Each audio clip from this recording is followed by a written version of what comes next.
Nouvelle édition de l'African Union Journal sur Africa 24. Mesdames, Messieurs, bienvenue pour ce rendez-vous hebdomadaire consacré à l'actualité de l'institution panafricaine.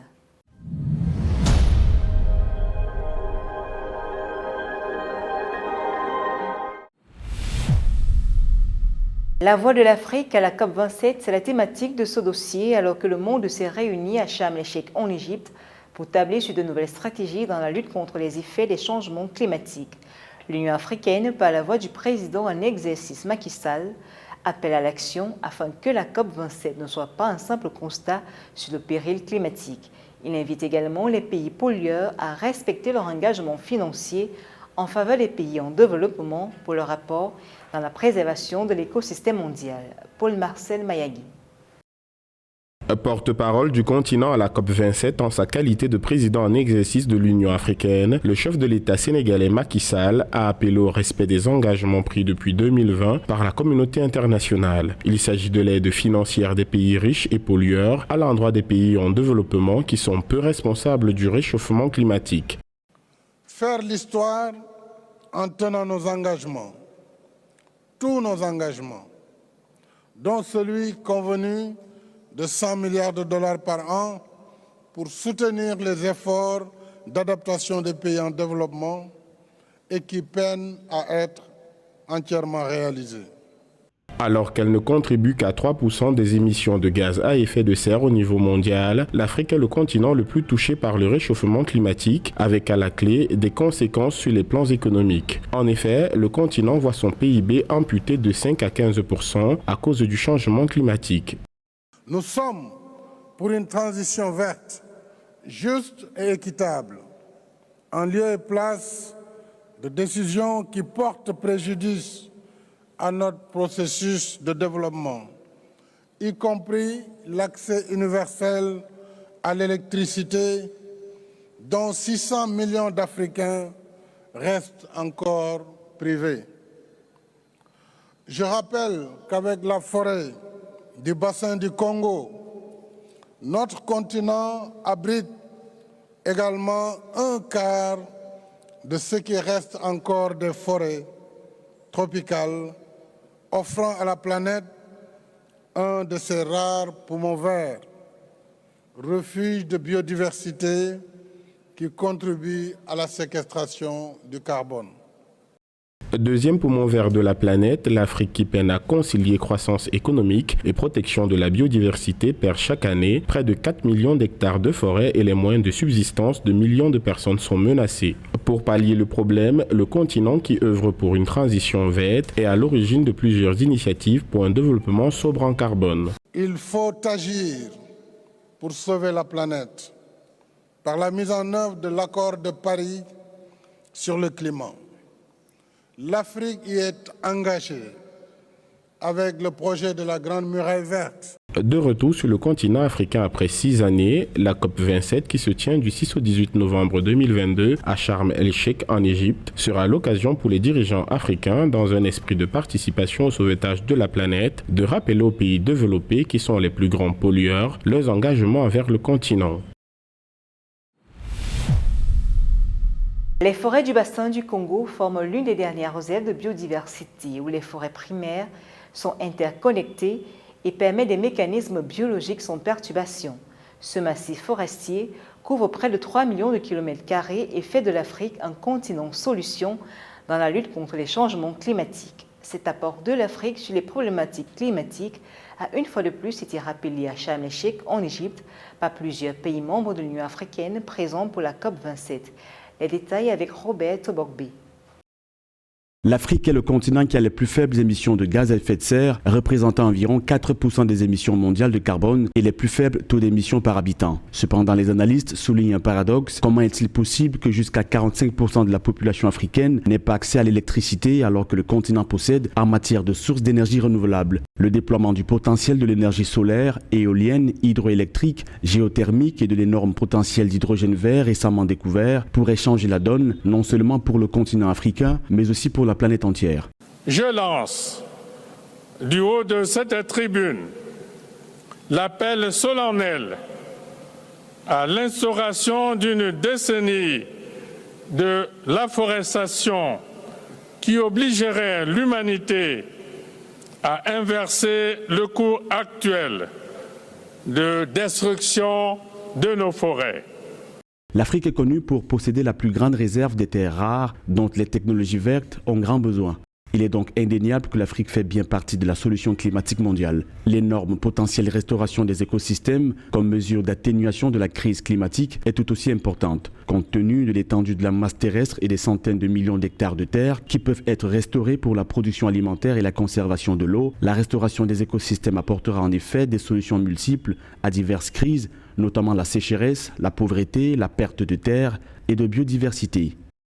Our deforestation rate has constantly remained well below 0.5%. Notre taux de déforestation reste constamment bien en dessous de 0,5% et nous sommes probablement le pays le plus net en carbone au monde. Depuis, je me suis fortement engagé dans la lutte contre le changement climatique depuis Copenhague. Nous avons absorbé plus de 1,5 milliard de tonnes de dioxyde de carbone de l'atmosphère. Pour apporter des solutions à la crise climatique mondiale, Ibrahim Thiaw, secrétaire exécutif par intérim de l'ONU Climat, affirme que la fourniture d'énergie aux agriculteurs et aux éleveurs est un autre élément qui change la donne. Cela peut contribuer à réduire le gaspillage alimentaire, ce qui a un impact positif direct sur l'utilisation des terres, la lutte contre la désertification et la conservation de la biodiversité. Ibrahim Thiaw ajoute que compte tenu du dynamisme de la démographie en Afrique, il est logique que le monde ne se contente pas d'exploiter ce potentiel, mais qu'il le fasse maintenant avant que la population totale du continent n'atteigne 2 milliards de personnes d'ici 2050 et 4 milliards d'ici la fin du siècle. Fidèle à ses engagements internationaux et conscient de ses responsabilités dans la préservation du second massif forestier du monde, véritable poumon écologique de la planète, mon pays poursuit les efforts aux côtés des autres pays du bassin du Congo pour une exploitation rationnelle et durable des ressources forestières à travers la mise en œuvre des plans d'aménagement. La conférence des Nations Unies sur les changements climatiques, la COP27, organisée en Égypte du 6 au 18 novembre, est une occasion majeure pour prendre les décisions adéquates au risque de transformer un fruit longtemps mûr en une tragédie selon Ibrahim Thiaw. La conférence des Nations Unies sur les changements climatiques a été précédée par la Semaine africaine du climat à Libreville au Gabon, un événement marquant du calendrier climatique conçu pour favoriser la collaboration régionale, stimuler l'action climatique et accélérer la mise en œuvre de l'accord de Paris sur le climat. En prélude à la tenue de la 17e session extraordinaire de l'Assemblée de l'Union africaine sur l'industrialisation et la diversification économique, les experts et ministres de l'Union africaine s'interrogent sur les avancées et défis que rencontre le développement du secteur industriel africain. Selon un rapport de l'Union africaine, le continent n'a pas encore atteint des niveaux d'industrialisation satisfaisants malgré les investissements déjà consentis. Marie-Raphaël Antolo. Avec des réalisations telles que l'expansion de la production manufacturière du continent de 17,8% au deuxième trimestre 2021, grâce à la transformation des produits hors métaux et produits alimentaires, contrairement à 2020 où la production avait chuté de 17,1%, l'Afrique évolue dans le développement de son secteur industriel. Cependant, le continent africain n'atteint toujours pas les niveaux d'industrialisation satisfaisants selon les ministres de l'Union africaine en charge de l'industrie et de la diversification économique. Il a évoqué la nécessité d'une politique industrielle adaptée à la mobilisation de plus de ressources financières. Les défis auxquels nous faisons face sont constants. L'encouragement et la consolidation de l'entrepreneuriat, la stimulation d'une capacité d'épargne significative, le développement d'un capital humain adapté, la maîtrise des technologies appropriées et d'un système de gouvernance incitative qui attire les investissements productifs.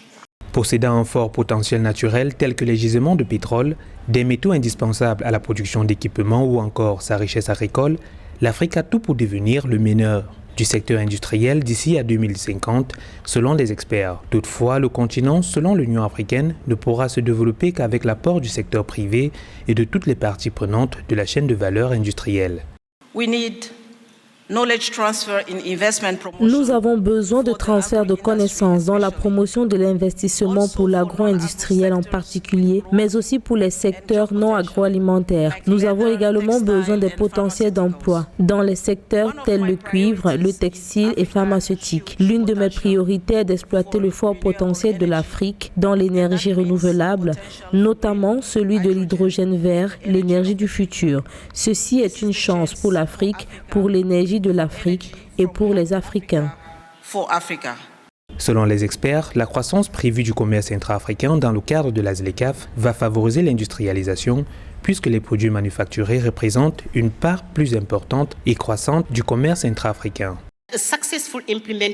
Une implémentation réussie de l'accord de libre-échange continental aura un impact positif et très satisfaisant, notamment sur le PIB de l'Afrique, le commerce et le bien-être. Ceci va mener à la hausse du commerce intra-africain de plus de 35% d'ici à 2045.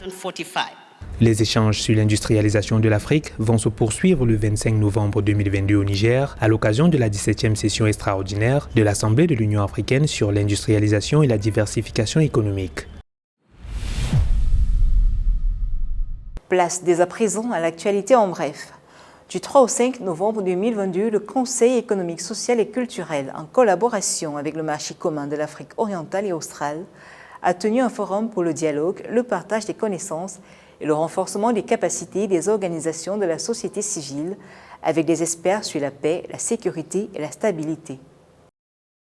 Du 3 au 5 novembre, le Conseil économique, social et culturel ECOSOC, en collaboration avec le marché commun de l'Afrique orientale et australe, a tenu un forum pour le dialogue, le partage des connaissances et le renforcement des capacités des organisations de la société civile avec des experts sur la paix, la sécurité et la stabilité en mettant l'accent sur des questions transversales telles que le genre, la jeunesse et la protection des enfants, des autochtones, des migrants, des réfugiés, des demandeurs d'asile et d'autres groupes vulnérables dans les situations de conflit. William Karev, chef du secrétariat de l'ECOSOC, a déclaré que la structure s'engage activement à faciliter la participation des organisations de la société civile aux efforts visant à promouvoir la paix, la sécurité et la stabilité en Afrique. À la fin du forum, un document final comprenant des messages clés positifs et des recommandations sur la manière d'aborder et d'intégrer les questions transversales dans le programme de paix et de sécurité de l'Union africaine a été produit et diffusé. Une délégation de l'Union africaine a effectué une visite de travail à la commission de la Communauté économique des États de l'Afrique de l'Ouest CEDEAO le 10 novembre 2022 pour solliciter le soutien de la CEDEAO avec la mise en œuvre du protocole de libre circulation de l'Union africaine.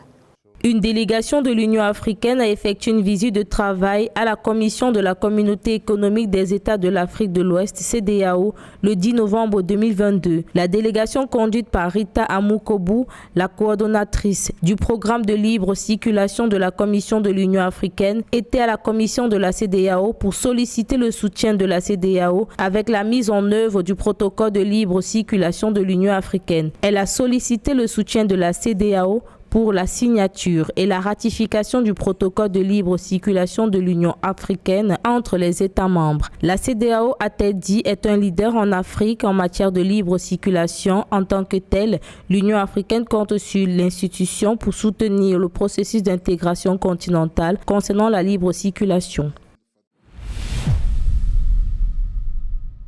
10 écrivains et artistes visuels africains qui apporteront leurs idées créatives aux célébrations des 20 ans de l'Union africaine ont été sélectionnés dans le cadre du programme de résidence d'artistes et d'écrivains AU20. 10 écrivains et artistes visuels africains qui apporteront leurs idées créatives aux célébrations des 20 ans de l'Union africaine ont été sélectionnés dans le cadre du programme de résidence d'artistes et d'écrivains AU20. Les 5 écrivains gagnants seront hébergés par la Bibliothèque d'Afrique et de la diaspora africaine à Accra, au Ghana, tandis que les 5 artistes visuels seront basés à la Loman Art House à Dakar, au Sénégal, pour le programme de résidence. Les artistes visuels participent à une résidence de 3 semaines à la Loman Art House à Dakar Dakar avec une présentation publique de leurs œuvres achevées le 19 novembre. Les écrivains, quant à eux, participent à une résidence numérique suivie d'une résidence physique de 2 semaines à Accra. Ils présenteront leurs poèmes et nouvelles à l'OATAD à Accra le 26 novembre. Le programme de résidence AU20 est soutenu par le Programme des Nations Unies pour le développement PNUD qui s'est associé à l'Union africaine pour soutenir diverses initiatives visant à célébrer la mise en œuvre des mandats et programmes de l'Union africaine au cours des 20 années de fonctionnement de l'organisation.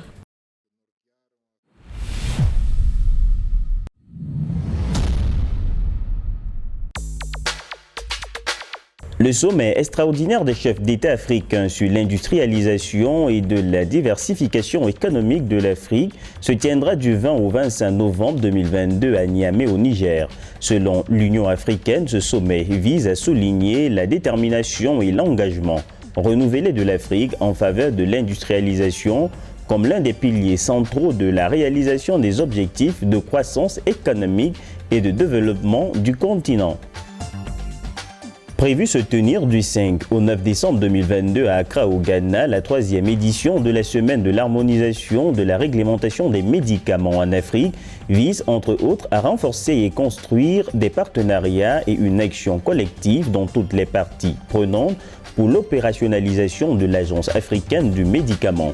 La Semaine africaine de l'harmonisation de la réglementation des médicaments est un événement organisé tous les 2 ans par le secrétariat conjoint de cette structure qui comprend l'Agence de développement de l'Union africaine, NEPAD, et l'Organisation mondiale de la santé avec le soutien de la Commission de l'Union africaine. Le 4 novembre 2022, le gouvernement du Sénégal s'est engagé à accueillir la 8e édition des All Africa Music Awards Afrique-MA lors d'une conférence de presse mondiale et de l'inauguration du pays hôte qui s'est tenue à Dakar. La cérémonie de remise des prix se tiendra désormais du 12 au 15 janvier 2023. Ce sera la première fois que la principale cérémonie de remise des prix aura lieu dans un pays francophone après les éditions précédentes. Rappelons que cette cérémonie de remise des prix a été créée par le Comité international Afrima en collaboration avec l'Union africaine pour récompenser et célébrer les œuvres musicales, les talents et la créativité sur le continent africain tout en promouvant le patrimoine culturel africain.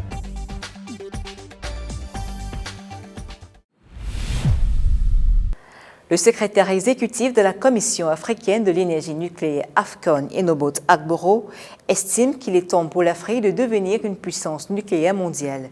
L'énergie nucléaire comporte des avantages insoupçonnés selon l'ingénieur camerounais, expert de diplomatie nucléaire. Enobot Agboro soutient dans sa mission la mise en œuvre du traité de Pelindaba sur la zone exempte d'armes nucléaires en Afrique, adopté il y a 13 ans. Portrait dressé par Nathalie Mou. Le nouveau secrétaire exécutif de la Commission africaine de l'énergie nucléaire AFCON, Enobot Agboro, pense qu'il est temps que l'Afrique devienne une puissance nucléaire mondiale. Il milite pour le choix du nucléaire comme source d'énergie stable sur le continent, alors que plus de 600 millions d'Africains n'ont pas accès à l'électricité. Quel que soit le mix énergétique dont dispose n'importe quel pays africain, ce que nous disons, c'est que le nucléaire doit en faire partie. L'énergie nucléaire comporte des avantages insoupçonnés selon le secrétaire exécutif de l'AFCON, Enobot Agboro. Source de puissance militaire et énergétique, le nucléaire a également un rôle à jouer sur le plan humanitaire. C'est dans cette dynamique qu'Enobot Agboro soutient dans sa mission la mise en œuvre du traité de Pelindaba sur la zone exempte d'armes nucléaires en Afrique, adopté il y a 13 ans. The civil uses of nuclear energy are not well appreciated, Les utilisations civiles de l'énergie nucléaire ne sont pas bien appréciées sur le continent. La difficulté à laquelle nous sommes confrontés est liée à la sensibilisation de nos décideurs politiques, mais aussi de la population en général. among our policy makers and also in the general population. L'AFCON que dirige Enobot Agboro est la principale organisation nucléaire en Afrique dont le mandat unique est de superviser et de coordonner les activités et la coopération nucléaire en Afrique en vue de favoriser la paix et la sécurité internationale et d'engendrer un développement durable en Afrique. Ce que nous cherchons à faire en Afrique, c'est de créer une approche régionale où la Commission africaine sur l'énergie nucléaire, AFCON, où je travaille, disposerait d'une masse critique d'expertise technique qui soutiendrait le développement de l'énergie nucléaire sur le continent.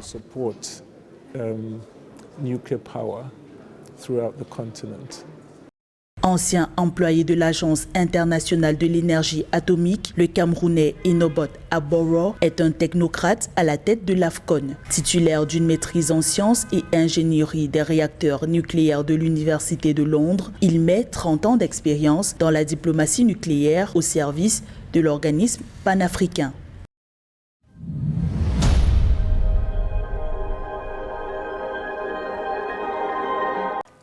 Mesdames, Messieurs, merci pour votre attention. L'actualité se poursuit sur Africa 24 et sur notre site africa24tv.com.